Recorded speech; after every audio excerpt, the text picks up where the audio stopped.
He said I changed too much during pregnancy, that I wasn't myself anymore. So he left. His family tried to stop him.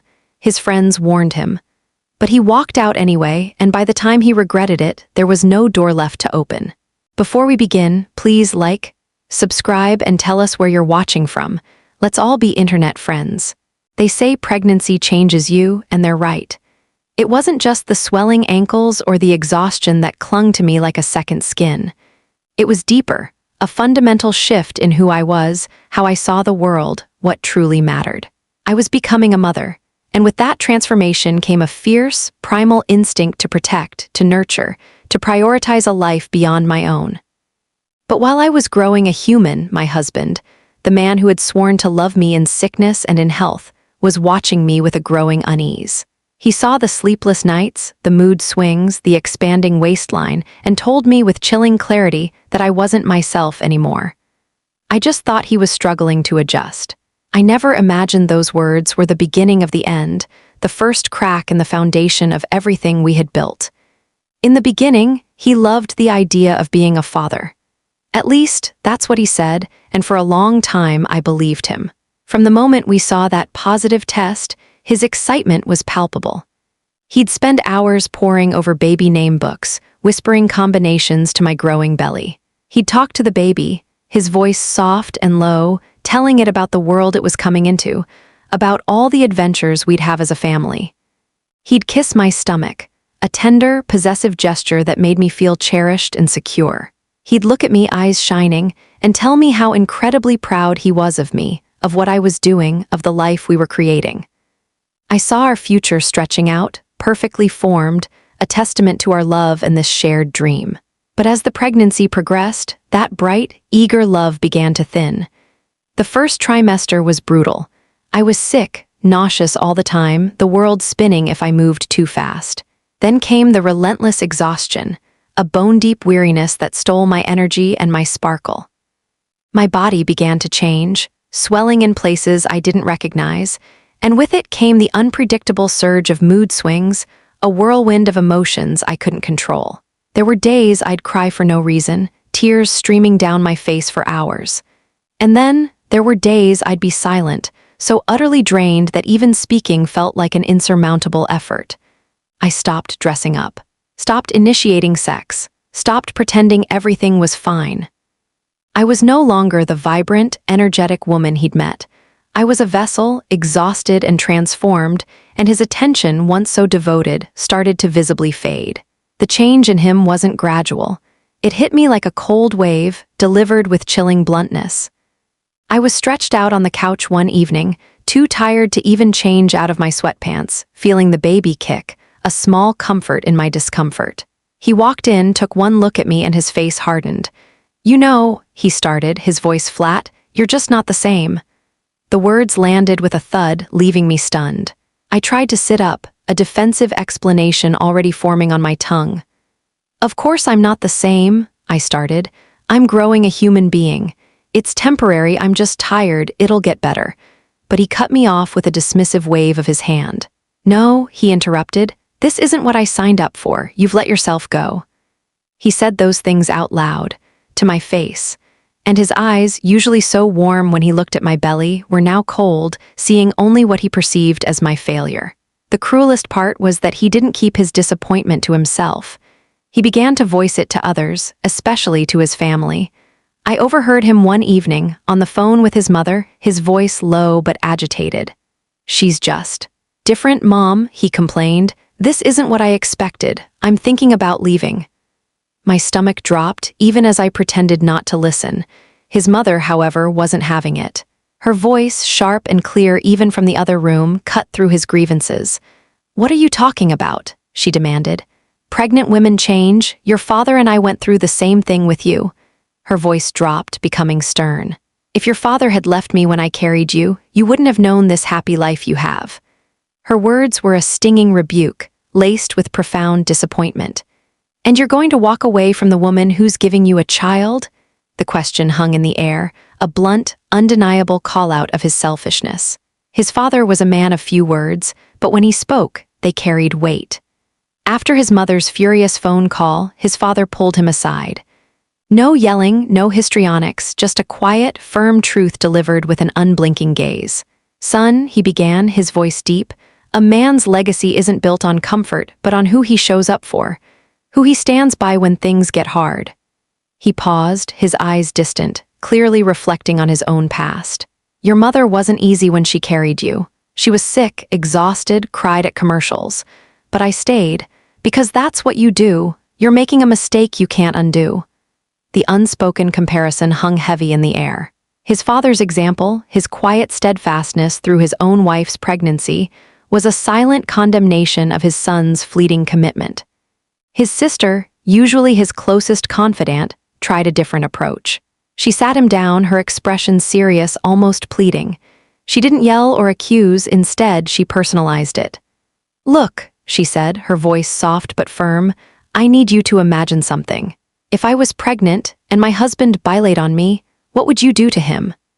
Her eyes, usually full of warmth, were now steely, challenging him to reconcile his imagined outrage for her with his current actions. He shifted uncomfortably in his seat, his gaze darting around the room, anywhere but meeting hers. He opened his mouth, then closed it. He tried to formulate an answer, an excuse, but no words came. His silence spoke louder than any answer he could have given, a stark admission of his hypocrisy and the moral vacuum where his loyalty should have been. Even his closest friends, the ones he called the real ones, tried. They cornered him over beers, their voices earnest. "Bro, I get it's hard, but this isn't when you leave," one said, shaking his head. "This is when you show up." They talked about responsibility, about honor, about seeing things through. They were the voices of reason, the collective conscience of his peer group. But their words, steady and true, were drowned out by another, louder voice, Derek. Derek was the type to talk loud and live shallow, always quick with a glib answer or an easy way out. He was the guy who, at work, would lean in and say, "Man, don't let a baby ruin your peace. You still young. Plenty of time for that later." Derek's casual dismissiveness appealed to the weakest part of him, the part that wanted an escape from discomfort. And so he listened to Derek. Derek's voice, confident and careless, became the only one that truly resonated, drowning out the pleas of his family and the warnings of his true friends. It happened on a crisp Tuesday morning. I was on the couch, the worn blanket over my legs, my belly round and prominent, a testament to the life growing within me. I was just finishing my morning sickness cracker, still fighting the pervasive nausea. He stood by the door, already dressed for work, his keys jingling in his hand. There was no argument, no final plea. He simply looked at me, a distant, almost detached expression on his face. "I can't do this," he said, his voice flat, devoid of emotion. He didn't offer a reason, an apology, nothing. He just spoke the words as if reading from a script. I didn't beg. My voice, my energy, my very spirit were too depleted for that. I simply watched him, a single tear tracing a path down my cheek as he turned, opened the door, and walked out. The click of the lock echoed in the sudden, cavernous silence. After he left, the world didn't stop. The baby kept growing, the due date drawing relentlessly closer. The realization hit me, I was truly alone in this. The quiet preparation for labor became a solitary act. There was no one to rub my back when Braxton Hicks' contractions tightened my stomach, no one to hold my hand during a sudden dizzy spell. I found myself timing contractions alone, breathing through them, the small bursts of pain a constant reminder of the profound transformation happening within my body, unshared. My hospital bag, once a hopeful symbol of our shared journey, was packed by my own hands, with only the rustle of fabric for company. But amidst the fear and loneliness, a fierce motherly instinct kicked in. A primal resolve hardened my spirit. This baby needed me, and I would be there, ready, no matter what. When labor finally began, it was long, arduous, and intensely painful, but I wasn't entirely alone. His family, those who had tried to intervene, stepped into the void he'd created. In the delivery room, amidst the sterile scent of antiseptic and the raw cries of birth, his mother was there. Her hand was on my forehead, tears streaming down her face, mirroring the effort etched on mine. His sister held my hand, squeezing it through every contraction, her quiet strength a lifeline. And in the hallway outside, pacing back and forth, was his father, tears in his eyes, waiting.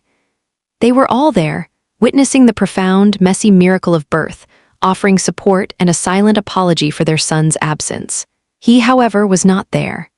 And that silence, his absolute absence, screamed louder than any heartbreak I'd ever felt, louder even than the labor pains themselves.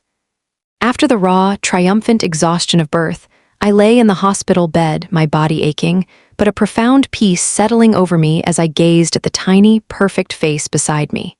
The nurse, bustling in to check vitals, asked gently, "Is the father coming later?" I met her gaze, a quiet sadness washing over me. "No," I said, my voice barely a whisper yet firm with a truth that was already a part of me. His absence filled the room, a void more deafening than any sound. That silence screamed louder than any heartbreak I'd ever felt before. It wasn't just the pain of a broken relationship. It was the chilling finality of his choice, the stark reality that this sacred moment, this new life, belonged to me and to the family who showed up and not to the man who had walked away. Life, as it always does, kept moving. Months turned into a year, then two. I learned to navigate sleepless nights and endless baby laundry, the sheer joy of my son making every struggle worthwhile. And then, the universe delivered its own unexpected twist. The news filtered through our old circles. Derek, the loud one, the one who'd told him to save his peace, got his girlfriend pregnant. Suddenly, the man who had preached freedom from responsibility was facing it head-on. And everything changed. I started seeing posts on his girlfriend's social media. Pictures of a growing belly. Derek, the swaggering cynic, now posting about strange cravings and waking up early to get her obscure snacks. Videos of him at ultrasound appointments, his face a mess of tears as he saw the blurry image on the screen. He stayed, and he changed. He was there, showing up, seemingly transformed by the very experience he'd advised my ex-husband to flee. The real confrontation came quietly, but with devastating impact. My ex-husband ran into Derek at a mutual friend's gathering. There was no loud pronouncement, no public spectacle. Derek, softer now, humbled by his own experience of impending fatherhood, pulled my ex-husband aside. He looked him directly in the eye, something he might not have done in their old days of superficial banter. "Man," Derek began, his voice low, "I judged her before I understood. I gave you some terrible advice. But now that I've seen what pregnancy really is, I don't know how you did it, man. I couldn't leave, not like that. I couldn't look her in the eye and walk out." His words weren't accusatory, but a raw confession of his own newfound understanding and shame. It was a mirror held up, reflecting the depth of my ex-husband's abandonment, a truth he could no longer deflect. The bitter irony of Derek's transformation only deepened my ex-husband's isolation. He saw the pictures of our son, vibrant and growing, through fleeting glimpses. His mother, who had been sending him occasional updates, stopped. His sister blocked him. The well of family information dried up. Desperate for a connection to the life he'd abandoned, he resorted to haunting social media. He'd meticulously scour public posts, zoom in on distant figures in group photos, searching for glimpses of our child. He had to stalk social media to know what his child looked like, to catch snippets of his son's growth, his milestones. It was a pathetic, solitary vigil, a stark contrast to the everyday joy he had so casually forfeited. While he was relegated to watching from the fringes, my world was not just rebuilt, it was thriving. I had found a new kind of peace, not just emotionally, but with someone new, someone kind. His name was James, and he was everything my ex-husband wasn't. He celebrated my strength, cherished my vulnerabilities, and never once made me feel like anything less than whole. He loved my son as his own, without hesitation or judgment. I saw him, often, carrying the stroller after a long day at the park, his face relaxed and happy. He'd kiss my forehead, a tender gesture that had nothing to do with expectation or physical desire, everything to do with genuine affection. I was no longer navigating life's challenges alone. I was surrounded by love, truly seen, truly cherished. Even after everything, the public humiliation, the rejection from his family, the cold hard truth of his own choices, he still couldn't truly grasp it. He still sought validation in the wrong places, still lashed out. Online, he continued to mock motherhood, responding to articles or comments about the challenges of raising children with cynical, dismissive remarks. He'd type things like, "Y'all act like being pregnant makes you royalty," or "Why do women need so much praise for just doing what they're supposed to do?" The irony was crushing. He still didn't get it because he never stayed long enough to learn. He dismissed the pain because he never stuck around to feel it. He was a spectator, commenting from the sidelines, blind to the profound journey he had so carelessly walked out on. His words, once again, served only to highlight his own profound lack of empathy, cementing his status as a man forever missing the point. The world was moving on, a vibrant, happy blur that he was no longer a part of. One night, alone in his quiet apartment, scrolling through old digital photos, it finally hit him. A picture of his own mother, young and radiant, hugely pregnant with him, her hand nestled in his father's steady grip. His father, tired but smiling, looking at her with adoration. That was why he had a life at all. That unwavering commitment, that quiet strength, that enduring presence, it was the very foundation of his existence. And he hadn't done the same. He hadn't honored that legacy. He had thrown it away for comfort, for perceived freedom, for the shallow advice of a fool. He became the man no one wants to grow up remembering. The one who walked out when the going got tough, who prioritized his own fleeting comfort over the sacred bond of family. The realization was a cold, brutal slap, a profound and inescapable regret that settled deep in his bones. The regret was a crushing weight, heavier than any pride he had once held. He tried to reach out. Tentative messages, emails, increasingly desperate calls to numbers that no longer connected him. He even drove by the old house, the one we had shared, but it was gone, replaced by a new family's car in the driveway, new curtains in the windows. He messaged me long, rambling apologies, pleas for a second chance, for a glimpse of our son. But my number was changed. My email filtered his attempts into spam. The digital welcome mat was gone. There was no door left to open because he no longer belonged there. He had burned the bridges, shattered the connections, and the path he'd chosen had led him to a desolate, unscalable wall. The hardest blow came one afternoon, a chance encounter that sliced him open. He was at a park walking aimlessly when he saw them across the parking lot. Me, James, and our son, my son holding James's hand, laughing up at him. The boy called him Dad. The word, so easily uttered, so naturally placed, twisted a knife in his gut. He watched, hidden behind a parked car, as our son ran, stumbled, and James scooped him up, kissing his scraped knee. The boy's name, James, a name he never heard spoken with such tenderness. Our son, the child he had walked away from, was growing up, thriving, and he had no idea who the man watching him from the shadows was. His own son, who should have been his legacy, knew another man as Dad. He sits alone now, surrounded by the silence he created. His only company is his phone, where he endlessly scrolls through photos. Not his photos, but the ones he finds, the ones he stalks. In every single one, she's smiling, her eyes bright, her face lined with the beautiful exhaustion of motherhood. The boy is growing, changing with every passing season. The family is whole, complete, vibrant, just not with him in it. He walked out of a life that kept going, a life that flourished beautifully without him. The door he chose to close, the one he slammed shut with such callous disregard for the woman who carried his child, doesn't exist anymore. It was replaced by a new foundation, built on love and commitment, on showing up. And in that quiet, echoing silence, he is left with nothing but the profound, unbearable weight of what he lost. Thank you for watching. Please do not forget to like, comment, share, and subscribe.